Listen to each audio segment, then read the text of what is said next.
guys, I'm Shannon, the garden girl from Georgina Garden Center. I thought I'd just give you a quick update. I've been doing a few things in my garden this morning before it gets too warm. Just let me switch the screen here. So those onions are done, or about done. Once it's not as warm, probably in the next couple days, I'll take those ones out as well as those ones back there. So these two here, they had nothing in these pots, so I just refreshed the soil, and I've planted some pink punch radishes in both of them. The days to harvest is 28 days on these, so they should be ready by probably the end of September. These here are my hibiscus that I started from seed in the winter that I had in a 6-inch container altogether. They've fallen over because of the rain, so they're starting to grow funny. So I thought I would transplant them into the bigger pot here. I have to get a tie there to keep them up on those bamboo poles. But they finally got their home. My little baby squash here, they are doing really good.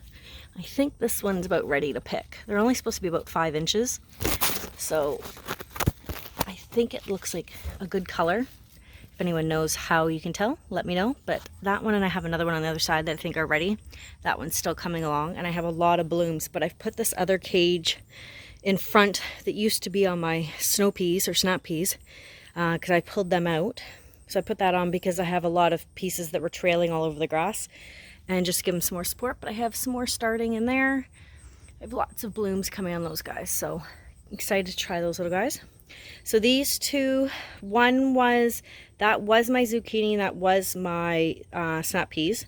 So I've taken both of them out. This one I planted some Runaway Arugula, and it says 40 days to maturity. So that should bring me into the beginning of October. And this one is mild mustard mix, and it's 40 days as well. So I'm hoping that, I would imagine I still have time, it'll be ready in the beginning of October. They're a cooler weather crop, so September should be a little bit cooler and they will work well. They wouldn't have worked well this summer during the heat we've had. They would have just bolted and not been very good. This is my mini cucumber.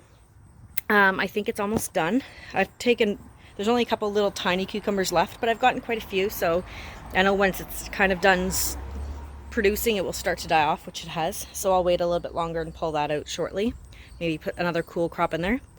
My lemon cucumber is doing quite well. It's kind of taking over everything. It was growing over top of this one too.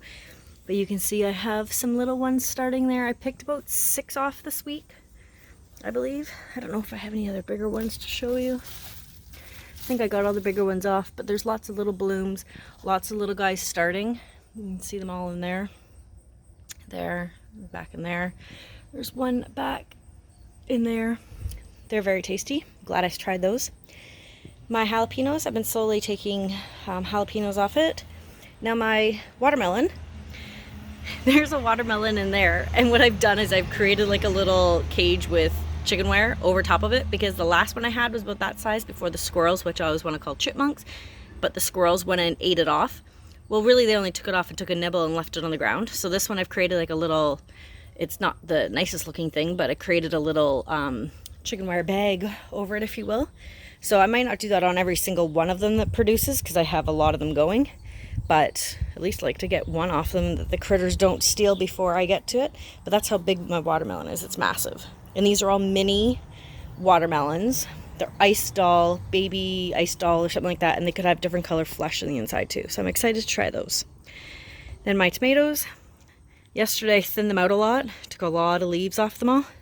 So now I can actually see all the red I can harvest. Every time I come out and take more leaves off, I find more I didn't see. And my habaneros, I have taken a couple habaneros off. This one's not quite ready to go. And then habaneros and Scotch bonnet, or vice versa, one or the other. I have those two in there. My sweet peppers are getting bigger. This one's just starting to turn. And then my cucamelon, it's more of a snacking cucamelon because I don't get enough to actually do anything with it. So every time I'm out in the garden, I just pick the few off that are on it and eat, and they're very yummy. But that's just a little quick update. Just a little quick update of my garden. And if you guys have stuff that is starting to die off because it's done, don't be afraid to take it out and put something, a cold crop in, like a lettuce. You could put your radishes in. I don't think we have quite enough time for beets, but you could try beets. Garlic is starting to come up. It's starting to be time to do garlic soon, so you could do that as well. But there's my quick this week's garden tour.